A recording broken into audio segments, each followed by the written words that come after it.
Hello, it's Craig from Terrain Direct. So, the anticipated Mordheim things. I'm going to start this video off right at the very beginning. And the reason I'm starting it right at the very beginning is because it's where it all begins. So, what I wanted to go and run through to start with is the tools. In terrain making, I wanted to go over some of the tools that I personally use. They're not necessary, but I'm just going to take you through some cheap basic tools, ones that everybody would pretty much use in a terrain making environment sort of thing.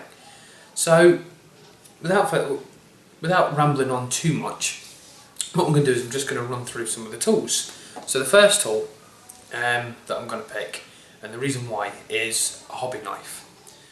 Now, you can't get very far without one of these. Yeah, you could use scissors, but it's far much easier, and for the cost of these things are absolutely phenomenally cheap. Like, I think for the disposable knives, these are actually disposable Swan Morton knives, and these roughly cost me around about 35p each. So that's those. I also have proper surgical standard Swan Morton knives as well, with various different blade types. So I'll just open this box and you'll see the blades from the Swan Morton knife come in these little packets, and inside you get 10 of these little fellows, and inside there's the blades. So again,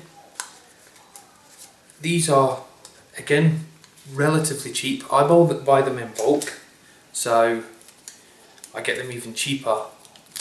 But I think you can pick these up for around about 75p for 10 blades. So that's always something to consider if you're going to be doing a lot of terrain making. The next little tool is something very, very simple. It's a lollipop stick. These are just, this one's one of the rather larger lollipop sticks. You can use the ones that you get for stirring coffee and things like that, which you can pick up at coffee stores and things like that, even if you just like buy a coffee and take a couple. I don't think they really mind.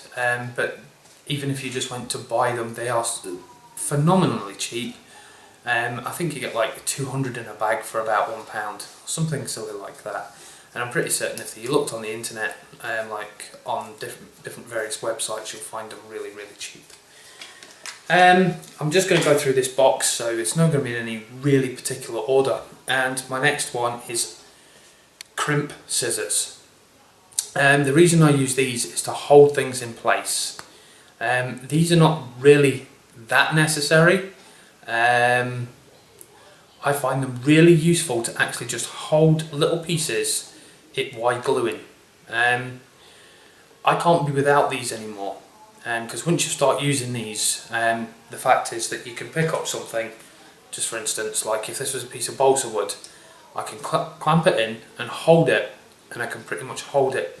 So my edge, I can sit and hold it without actually disturbing the actual model that I'm working on. So they're a good investment, not necessary, but they are a good investment. The next is a box cutter. Now, the reason I use a box cutter, it's very well used, is for scraping. Because a lot of the time when I'm building roads and things like that, when I've put flock onto an actual part of a road or something like that, what I need to do is to create a road is I will then actually use a knife and score my lines, and then I'll actually use the blade from the box cutter and I'll actually scrape across, back and forward, to remove the flock, to give me the back to the wood, so then I can add my next detailing parts. A good investment. Right, my next one is I do a lot of resin casting, and in the Mordheim set there is a lot of resin casting going on, I will be covering this in basic detail and then in a high level detail, and then I'll even take you through pressure casting and vacuum casting.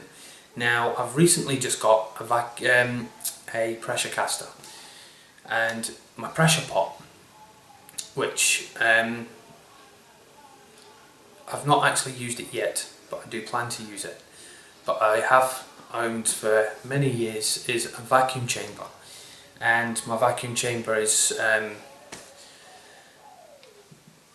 a very luxury piece of equipment.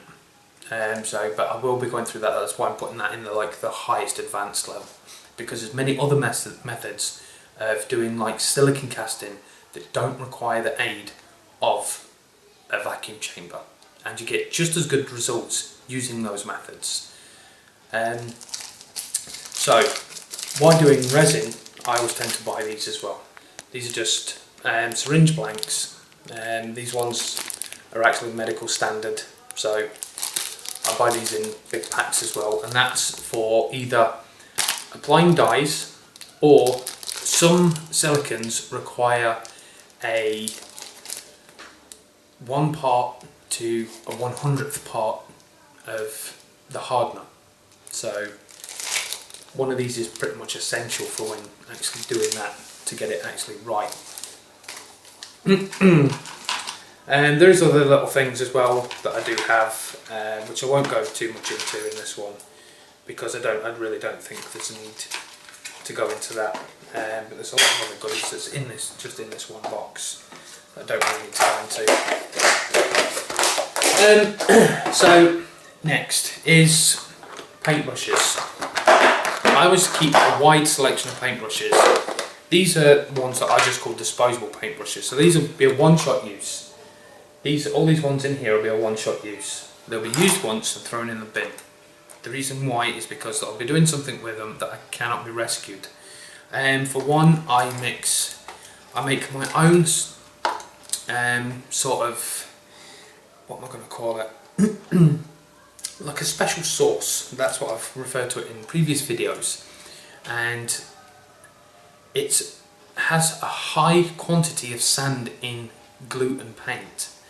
And if you've ever tried to get sand out of a paintbrush, it's not relatively easy, and you pretty much can't use that brush for anything else. That's why I buy really cheap brushes, and I actually, whenever I see them in special offer in certain places, I buy a few, pack them up to the box, and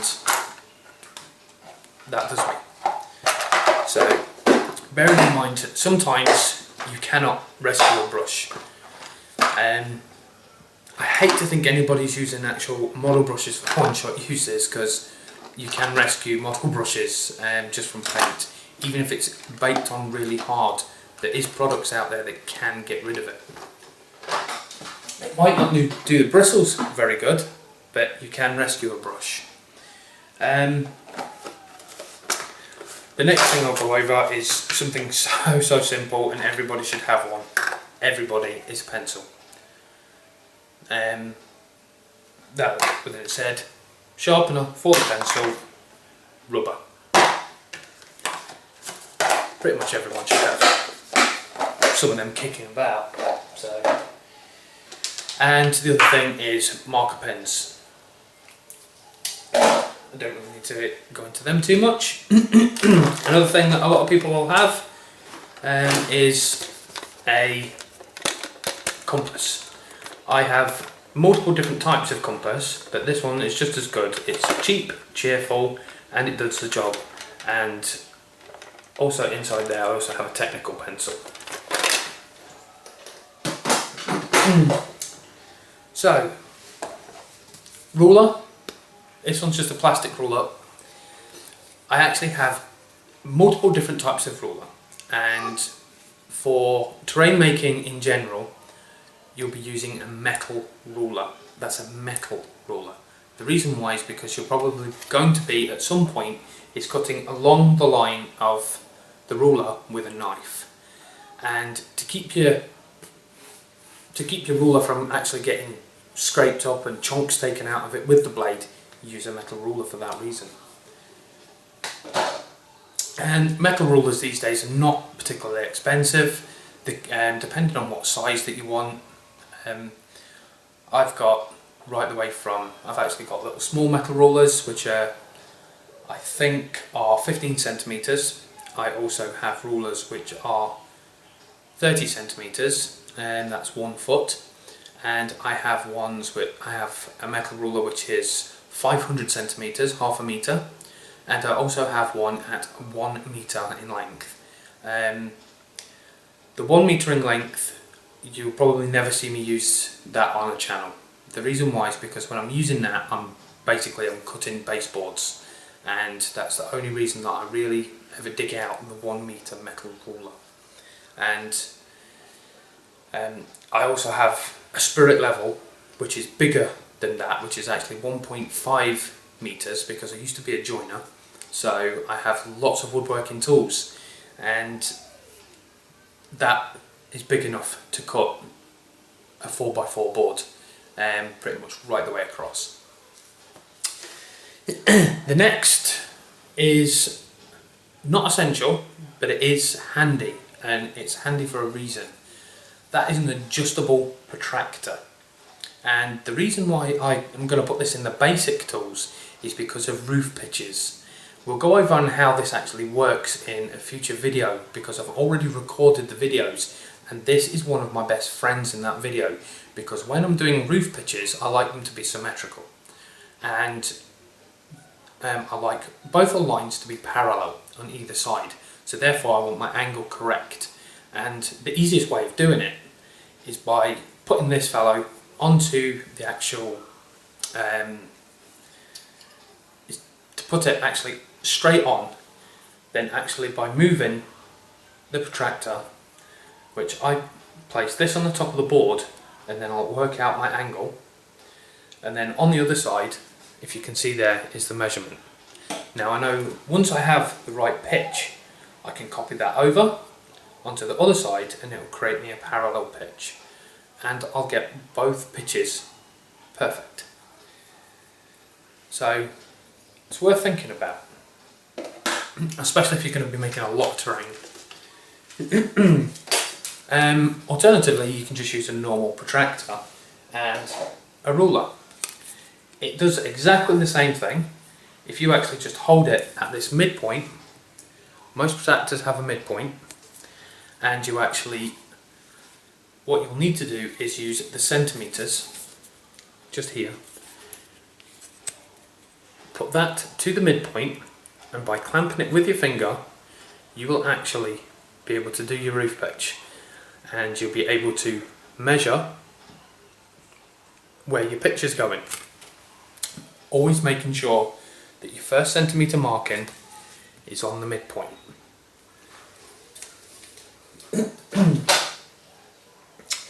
Next is a bigger brush. I have bigger brushes than this.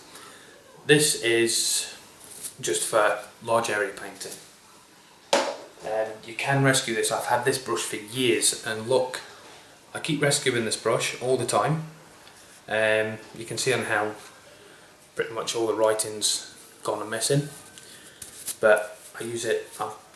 It's another good friend of mine, and I look after it. And if you look after it, your tools will last you a long, long time. Okay, again, we're going to go for adjustables again. And another adjustable which I use is a sliding bevel. Again, we'll go over this in a future video because I already know that I've already used it. And again, this is just for finding angles. This one's not quite so good as the other one. But the one thing about this one is the fact on how adjustable it actually is, and to create angles on different things. And it comes in really, really handy. The next is a palette knife. I use these for applying plaster, and again we'll be going over these in the video on how we use them, but these are still relatively cheap.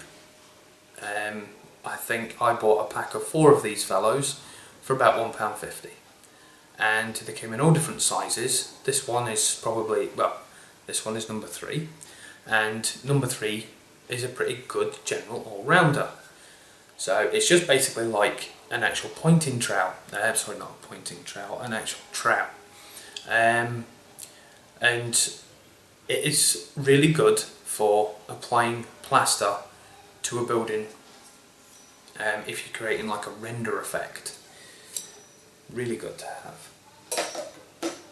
The next is just a basic cheapo serrated knife. Now, for younger viewers, you're probably going to be wanting to get your parents to do something like this. The reason why is, even though this is many years old, it's seen a lot of action, but it is still very sharp, and I don't want anyone hurting themselves. So for younger viewers, mind that knives are sharp, knives can hurt, knives can wound, and it doesn't need to say that it's on purpose. Just by an accidental slip, it can cause an injury. So just bear that in mind. So if you're wanting something cut and you need to use a sharp implement, ask a parent. So that's just a basic, very cheap. I think this was £1 or something like that, and it's lasted me a long time, and it's still going really strong. The next, a lot of people will find these because these come in like travel kits and things like that. And this one is a flexible tape measure. There is good reasons for this, especially when you're doing things that's round. I have had to use Hurst art moulds in some of my buildings to make round structures, and when I'm actually trying to do other things to actually implement and lock around those, to actually get a proper measurement, instead of measuring across and then trying to put that down and then compass around, I find it much easier to find the circumference just by actually measuring it, just by wrapping it around something like, for instance, the can, and then just wrapping it round and then finding my actual measurement, and then that way I know how big that I'm going. So another cheap, very handy basic tool, and a lot of people will have these in sewing kits anyway. Another one which is also very cheap is these cotton buds. I use thousands of these things, absolutely thousands of them, and I buy them in massive 750 pounds, 750 in a box, and these just cost me £1.50. And nothing flash, nothing spectacular, because they're a one-shot use. Use it once, throw it in the bin. And I use that for a lot of my weathering. So when I'm using weathering powders, I stick to cotton buds generally. If it's a really rough surface, I will use a brush, but if it's a smoothish surface, I'll use a cotton bud. And cotton buds seem to give me the best sort of effect, if you will. And I was just looking to make sure that I've covered almost all of them. And the next is Lego. Lego is a great tool for multiple reasons. For one, you can keep structures solid. So if you're making a building and you need to glue it and leave it, you can actually glue it. If you actually make something like this, you can put it in the middle, line it up, push this over the top, and basically just leave it to it. I actually just use a couple of clamps which were in another box just over there, but I actually use these little clamps that lock into there, which actually hold the thing in position, and I just put it to one side and I leave it. I've got quite a few of these made up in different sizes. But Lego is really handy to have as a basic tool. And I'm pretty certain that plenty of people out there have got some Lego. It's fun to play with too. Some tools that I'm going to go over which I haven't got with me here. The reason why is because my man cave's upstairs, I'm downstairs, and the other one that I want to go through is a tool which is a glue gun. Please mind, when you're using a glue gun, it is hot, it can burn, it can cause an injury. So, but glue gun is a basic tool for me. It really is. I couldn't do half the things that I actually do if I didn't have that tool. And I'm pretty certain that, again, they're relatively cheap. The actual refill, the glue sticks, are relatively cheap, and it's a great all-round tool.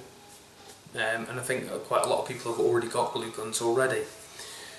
There is a couple of other tools which I will go over, which is a paint palette.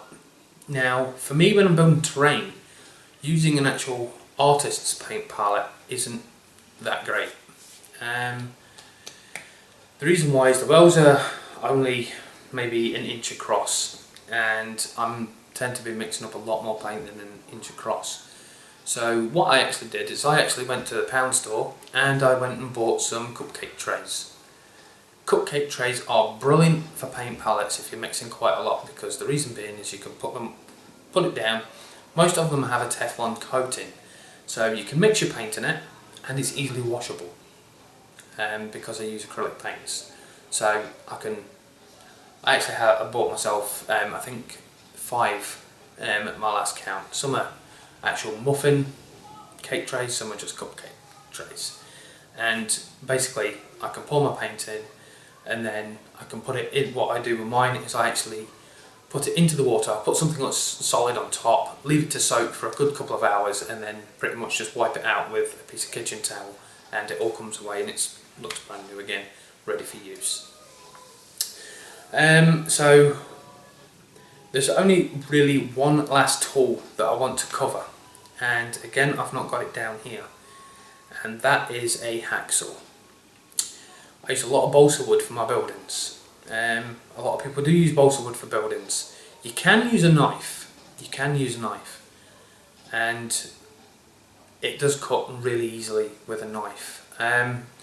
I like to use a hacksaw. The reason being is because a lot of my work that I'm doing, I'm using columns, so I'm using pretty much a lot broader balsa wood. So to get what I need, I cut it with a hacksaw. I've actually got little mitre blocks as well, which are modelling mitre blocks, which are only about that big by that in the width. So, and then I can sort of mitre all my parts. I can cut straight. So they're a really good tool to have. Again, not essential, but they are cheap enough that it can be classed in the basic tool category. So there will be a video coming a little later on, which I haven't recorded yet, but I will record, and that will go over some more obscure or more specialist tools like the vacuum chamber, the pressure pot, things like I actually have CNC lathe. I actually have a miniature CNC lathe. I have a miniature CNC routing kit, which I can actually pretty much reprogram to do something, and it'll actually pretty much copy it onto whatever I need. The reason I got that was it was a gift. It was a gift to me for a Christmas present one year, and I don't really use it very much. So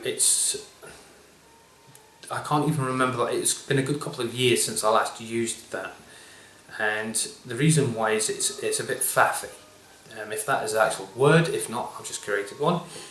You have to faff about a lot with trying to get things right on the computer, trying to get everything to scale, everything right.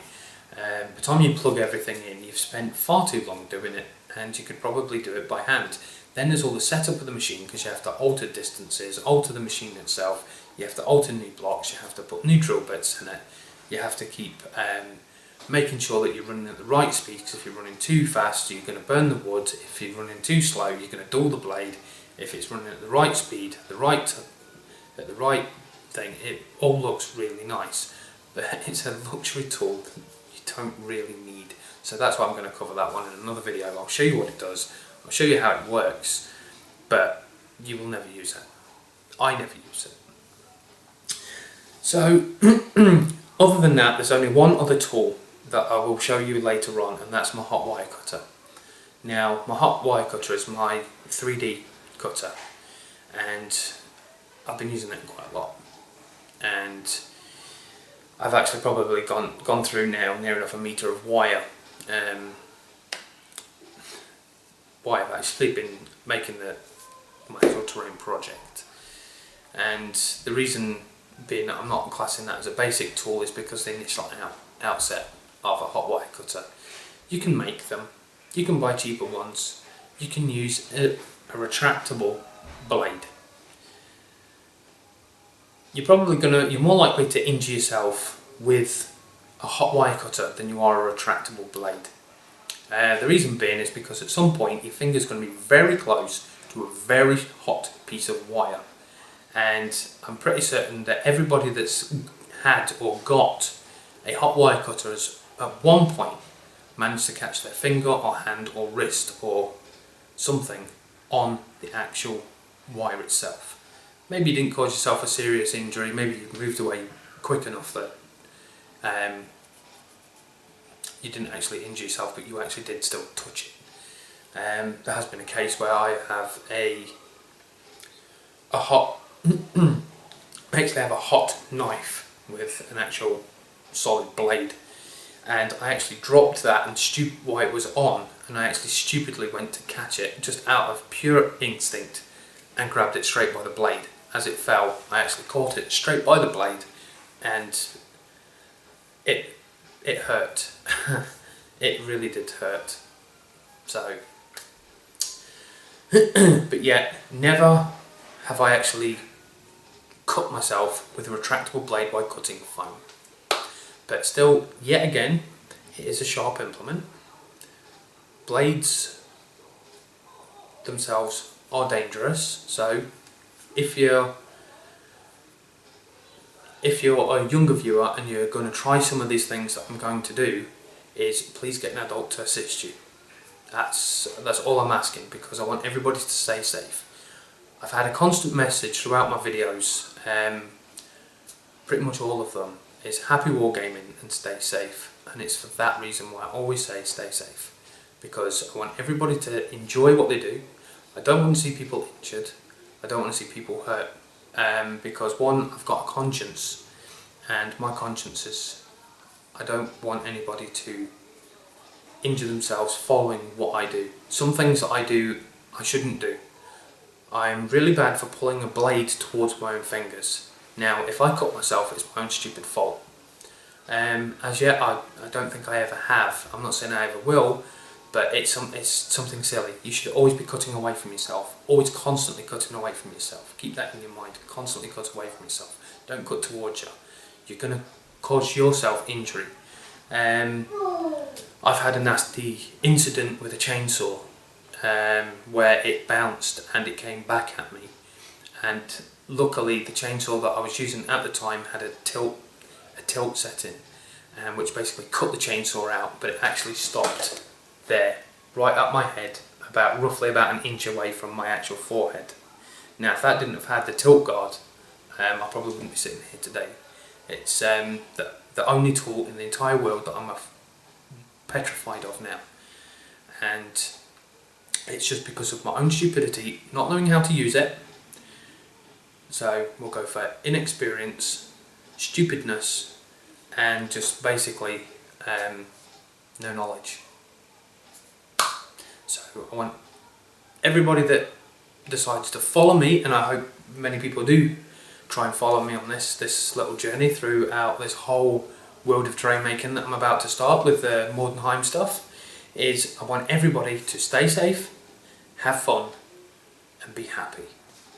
Take care, guys. I'll catch you in the next video. Sorry it's been a long one, but there's an important message. Stay safe.